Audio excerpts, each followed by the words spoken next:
So what are test boosters good for? According to this, they're really good. They're really good at separating gullible people from their hard-earned money.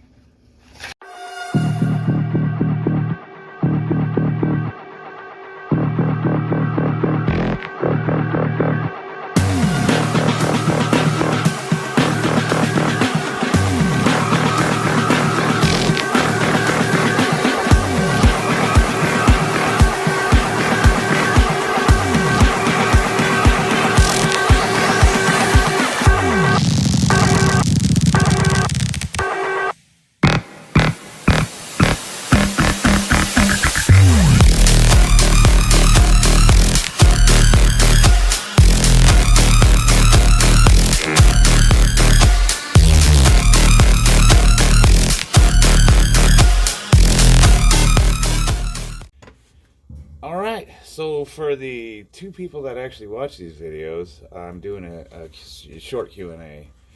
I've been asked what kind of supplements I take, what my workout plan is, what my opinion of a best beginner workout is, what my current program is, and what I think the best overall program is.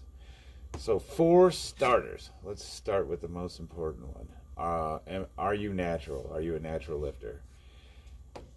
No. So I am on 140 milligrams of test a week, and I have been since August of last year. That being said, I have been a natural lifter my entire life. I've never done steroids or anything like that. But to that point, I want to address, well, my opinion on the whole thing. I personally don't think it matters if you're using substances to enhance your workouts. If you're a professional bodybuilder or power lifter, I'm against anybody abusing any kind of drugs, and I don't advocate anything that's going to be detrimental to a person's health. But I also don't judge people for whatever their own personal choices are. The bottom line is I'm a competitive power lifter, but I'm not a professional. I don't get compensated for it. In fact, it costs me a lot of money to compete. The guys that are at the top 1% of the top 1% of the top 1%, Eddie Hall, the Mountain, all those guys,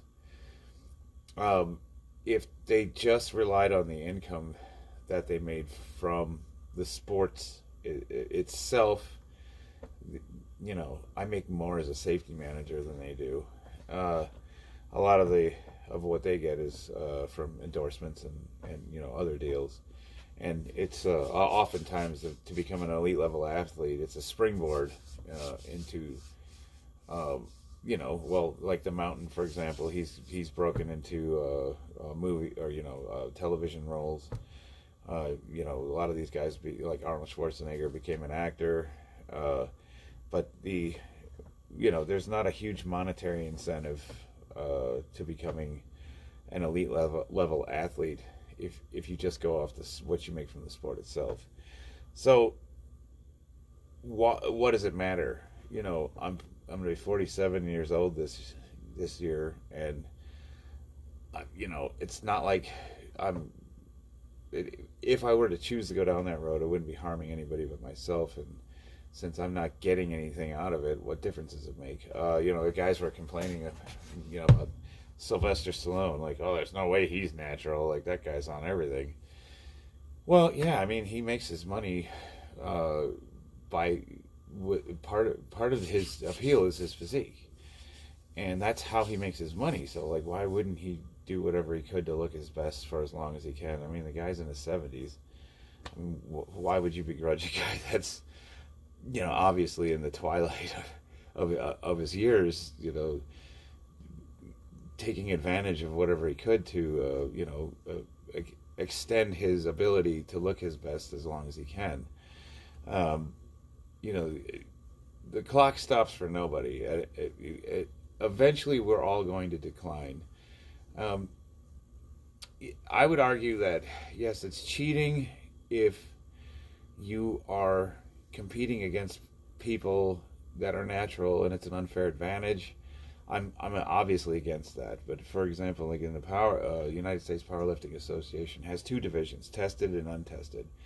I've always competed in both, for the simple fact that, like, a lot of times here in Vegas, they would have a couple of untested meets and a couple of tested meets, and I'm not going to travel out of state to compete when I could just go right down the street. And I'm obviously competing against guys that are enhanced when I was a natural, but I didn't care. I mean, I'm lifting just for the love of it, so it made no difference to me. And considering that I was considered a master's lifter, which is over 40, as a natural, I was competitive against the guys that were supposedly on substances. That's when I was ranked in the top 20. 2016, I had never ever done a substance in my life. How much has it helped? Well, it helped immensely. So when I made the decision to go on TRT, I was in a pretty rapid decline. Like, I was losing motivation. Things were going downhill. I was just losing the ability to push it hard in the gym, and I was struggling as a result.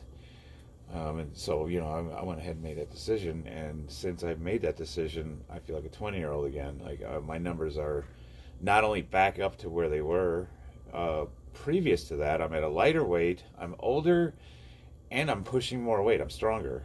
How much stronger? You could argue, I mean, not a lot. That definitely, for example, like I was doing at my best as a natural, I was doing a 589, I don't know the kilos to pounds offhand, but it's somewhere around 589 pound deadlift, and now I'm doing 610. So is it that much more? Well, I mean, you can argue that it's 3 years later. I'm 30 pounds lighter. So yeah, I mean, it's a pretty considerable amount, but it's not like I went from almost 600 pounds to almost 700 pounds. I went to just a hair below 600 to just a hair above 600. But still, when you're an advanced lifter and you've been doing it for, as long as I have, just putting 5 more pounds on a lift in a year it can be an achievement, especially if you're over 40. So yes, I would say it definitely made a difference. So now, what does that mean for me as far as competing goes? Well, it means I'm no longer going to compete in the untested division, and that's fine. I'm not going to cheat. There's a lot of guys that do. It's really easy to cheat and pass a drug test, especially if all you're on is like hormone replacement therapy, or there's other stuff that doesn't even come up on a test. So that comes down to pretty much integrity. And considering that we're all amateurs, none of us are getting paid, compensated for competing, I just don't see the point in cheating and taking achievements away from people that are following the rules and putting every bit of effort into, becoming as good as they are physically able to, and then you're just going to come along and, it's disrespectful to the sport. It's disrespectful to the efforts those people made, and it wouldn't sit right with me to do that, even though I probably could do it with ease. So I'm not going to compete in the untested division. Plus, it does kind of raise some red flags, because all the guys that knew me knew that I was sort of kind of going downhill, and all of a sudden I'm right back where I was. So even though I don't look that different, like here's a before photo and here's an after, and you can argue that I'm a little more lean, cut up, and whatnot, but I could achieve that through diet. It's not night and day. It's not like if I went on a bunch of anabolics and I put an inch on my arms. I'm not that physically different than I was before I started it. But there's an argument that I look a lot cleaner now. What other supplements am I on? Creatine, vitamin D, magnesium, zinc, and of course I take multivitamins, and sometimes I'll take B vitamins for energy, that sort of thing. These are all under the suggestion of my doctor. Vitamin D he told me that in order to get the most out of the D3 that you're taking, you need to take magnesium. For it has something to do with the body's ability to absorb it, so that's the reason why I take that. Vitamin D and zinc have a lot. I was told that had a lot to do with immune health, and that people that regularly take that are going to get sick a lot less than people who don't. Again, that genetics has a lot to do with that. Creatine. Now, creatine, I want to be clear, has absolutely no anabolic properties. Meaning, now I got in an argument with somebody about this. When I say anabolic, what I mean is it directly causes muscle tissue growth. So you're going to get bigger if you take creatine. It doesn't work like that. Creatine has more to do with the ATP cycle of cells, so your ability to produce energy or use energy. And creatine is one of the most researched supplements that exist. So there's a mountain of research on it. It's proven to work. And his argument was creatine absolutely makes you bigger. Well, it can make you look bigger because it'll cause you to retain water, which water and glycogen and all that is pretty much what your muscles. If you're dehydrated and depleted, you're going to look smaller than if you're well hydrated. And creatine can cause you to retain water, so you could have the appearance of looking bigger. But more importantly, what it does do is it will help you push harder. So it'll make you a little bit stronger and able to push more weight, which then, it all correlates. So your ability to push more weight means you could do reps at a higher weight, which means that you're going to, break down more muscle tissue, which means you're going to grow more muscle. So in a roundabout way, yes, it is anabolic in that it'll help you push more, which will help you grow more. But it's not like testosterone where it's anabolic and will actually help you grow muscle tissue.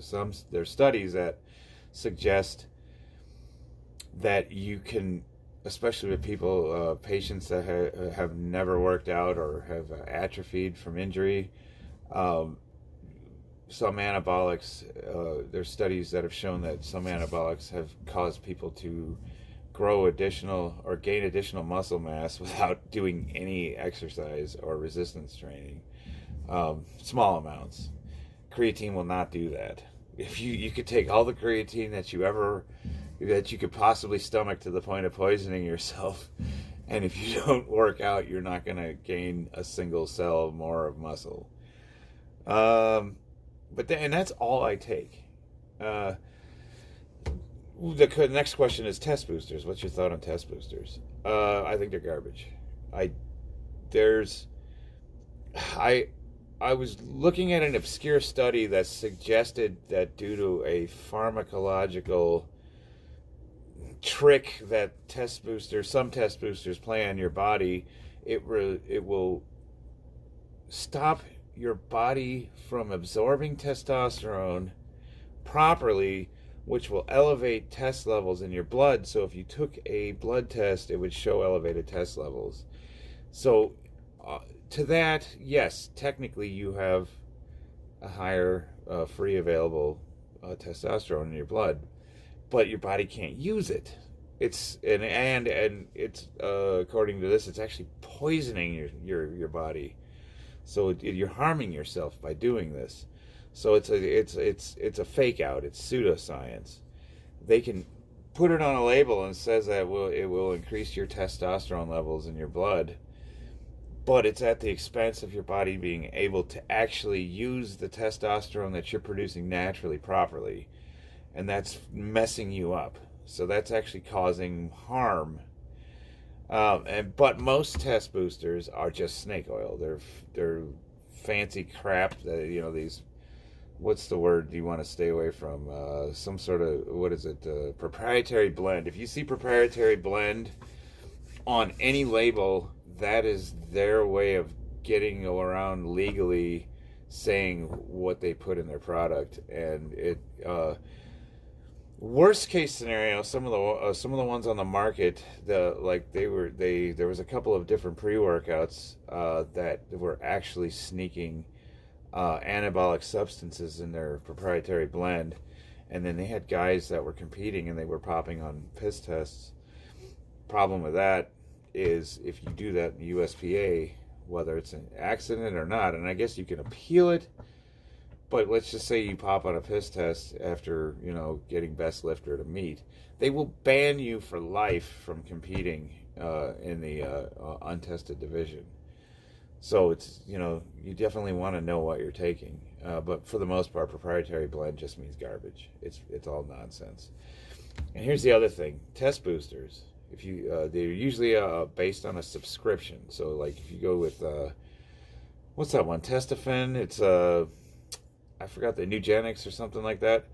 Yeah, the first bottle's like $25-$30, and you could try it out, and you maybe get the placebo effect. And if you're a new lifter and you're experiencing that newbie gains where for the first 6 months you're going to gain muscle and strength no matter what you do, as long as you're putting a little bit of effort in and intensity into it, you might think, holy crap, this stuff works.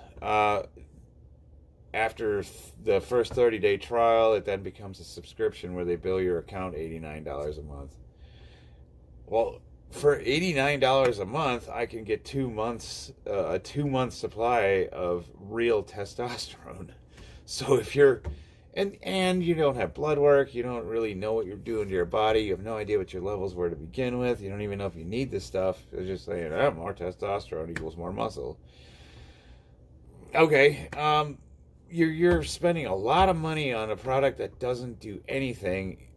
Or if it does do something, it's such a minuscule amount that it has no discernible effects. And you're paying twice what you would for an actual anabolic substance that is guaranteed to do something. So if you really think you need a test booster, just go to a doctor, get your blood work done, and go get on testosterone. I mean, yeah, I understand the stigma of steroids and anabolics, and people for some reason think that it's unforgivable, or that you're just a complete cheat if you decide to go down that road. But like I said, if you're not making money off of a sport and you're not cheating, like you're not playing professional basketball and or boxing or something where you're using an unfair advantage against an opponent that doesn't have the same advantage, you're just lifting weights for your own benefit and you want to look better, who cares? It's really none of their business, and it shouldn't matter either way. So don't waste your money on test boosters. Any of them. If you ask me what's the worst one and what's the best one, they're all the worst one. And conversely, they're all the best one because they're equally garbage. And that's all I do for supplements. How often do you work out? 7 days a week. Really? You work out 7 days a week? No. I have my gym in my garage. So usually I go out there at least once a day and do something, even if it's light. I'll do a set of curls or whatever. Is that a workout? No, but I am lifting weights 7 days a week. And that's just like my little hour a day where I can get away from the family, and I just go out in my garage and I won't always do it every day. Sometimes I'll tinker. I paint Warhammer figurines. So maybe that, you know what I've done? Between lifting weights, I've, after I rack, say I'm doing shoulders, I'll rack the barbell, and then I'll actually go to my workbench and paint for a minute or two, and then I'll go do another set. I do a lot of stuff in my garage. I fix electronics, I do woodworking, automotive. I'm always tinkering with something, and sometimes I'll do that in between working out. But yeah, usually every day of the week I'm doing some kind of physical movement. But I really only work out 3 heavy days a week. Bench, squat, and deadlift. On those days, I'm going full blast, all out. And then usually 2 of those days, 2 days a week is an accessory day. Usually, shoulders, back. I rarely do an arms day, but usually I'll throw in a pretty hard set of curls and triceps at the end of almost every workout. So if you think about it, I'm doing arms 5 days a week, but I don't have a dedicated arm day. What's the best starter workout program, beginner workout program?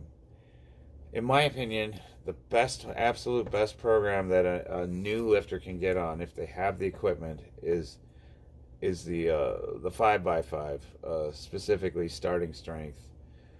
I think that's just the way to go. I think compound barbell lifts are, especially for new lifters, just the best thing that you can do, and you can get absolutely ripped and huge doing the big five. The big five are squat, deadlift, barbell rows, bench, military press. What am I leaving out? Deadlift, squat, barbell rows, bench, military press. That's the big five. So, and then a couple of the other ones that I really like are weighted dips and weighted pull-ups. You do those, and you're gonna be huge, or at least you're gonna huge by comparison. And you're gonna be strong. You're gonna be genuinely strong. You're gonna have a good physique, and it's gonna be something that's easy to do. I guess the more accurate is simple, not easy.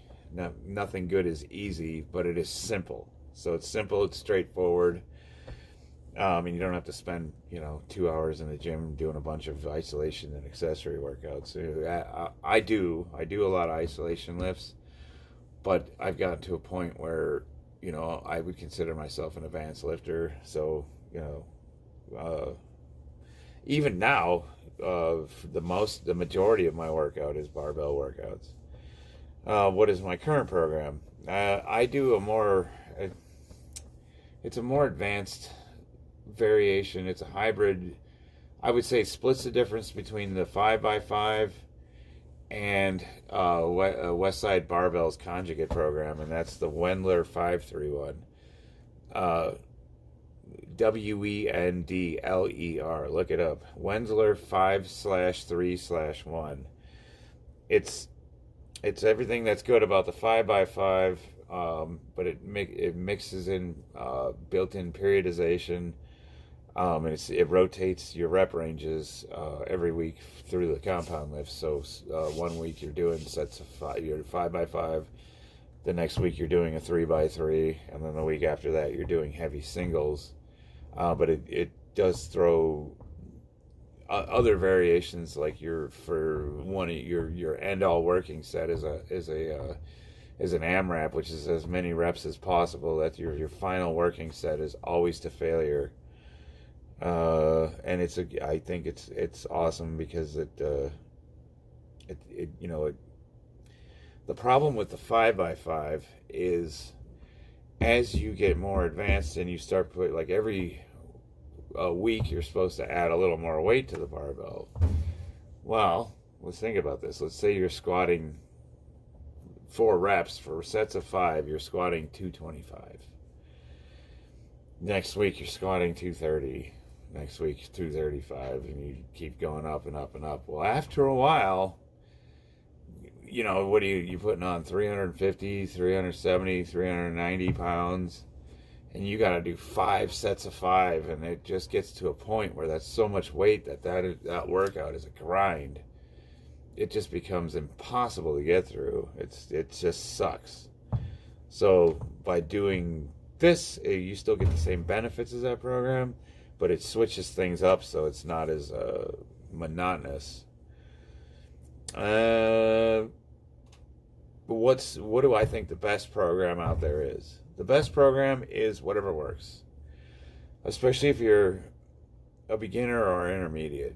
We call them newbie gains. So if you go from a state of not physically training at all to moderate to intense physical training, you have this honeymoon period, which could be 6 months, it could be 8 months.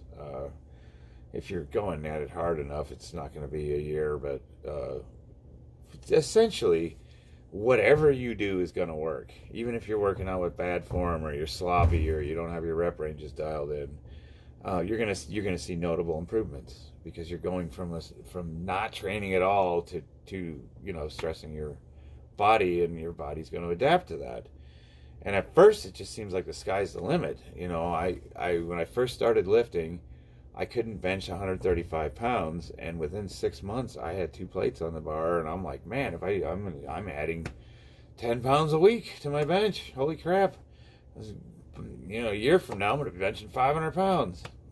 No, that plateaus out pretty quick, and then you go from adding 10 pounds every week to adding 5 pounds every few months to if I get 10 pounds a year, I'm working pretty hard at the age of 46.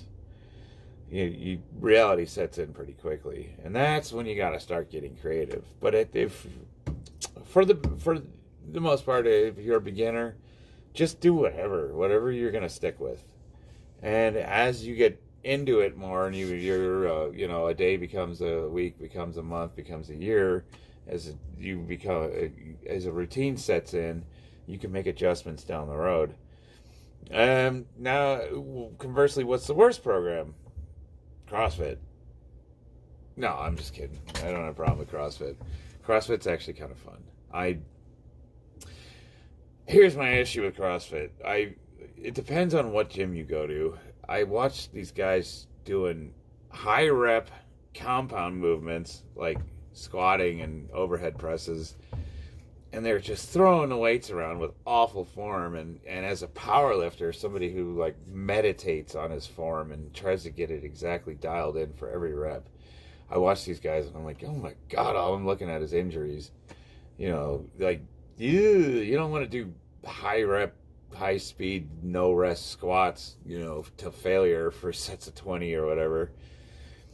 And then, what are the results? Well, honestly, the guys look pretty ripped.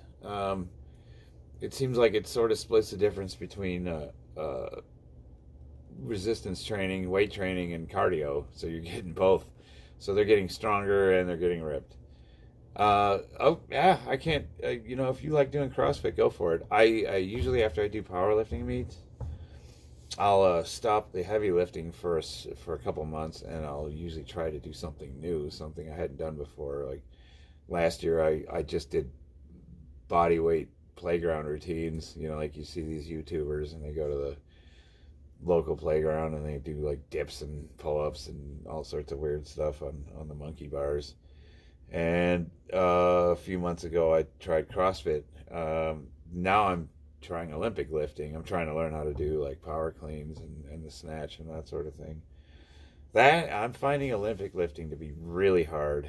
You would think as a power lifter that Olympic lifting would be a natural transition, but there is a lot of technique to Olympic lifting. But that's kind of, I guess I think it's good to try new stuff. I don't want to do the same thing year in and year out. I don't want to ever get burned out to the point where it just becomes a boring grind. Anyway, that is all that, those are the questions that I've been asked the last couple of weeks. Hopefully that helps a little. And if not, nobody's watching these videos anyway, so I guess it doesn't matter.